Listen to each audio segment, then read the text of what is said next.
老師啊，呢兩日咧，我屋企3歲嘅仔咧，連啲樽嘅高矮都分唔清啊，究竟點算好呢？唔使急喎，3歲小朋友對於高矮嘅理解咧，本身就係由好直觀嘅觀察慢慢建立嘅。咁我哋用遊戲嘅方法去理解，其實就好有效嘅。接落嚟，請你睇下邊呢張圖，我哋有4個唔同尺寸嘅容器。咁比較高矮嘅第一個關鍵嘅原則咧，就係底部一定要對齊，好似而家咁，我哋見到全部樽仔都放喺同一張台面上，咁樣先至公平㗎。咁高究竟係咩意思呢？請我哋小朋友一齊嚟睇一睇啦。首先，我哋嘅樽仔嘅底部開始，一路向上去到最上面，呢一段距離就係佢哋嘅高度啦。咁我哋而家嚟睇翻呢4個樽啦。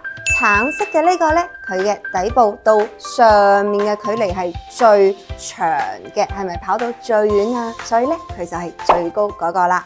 翻到屋企呢，都可以用翻我哋今日學識嘅方法，喺生活入邊揾翻啲道具，同小朋友多啲練習啦。想學習更加多3歲小朋友適合嘅遊戲呢，可以記得及時 follow 我啦。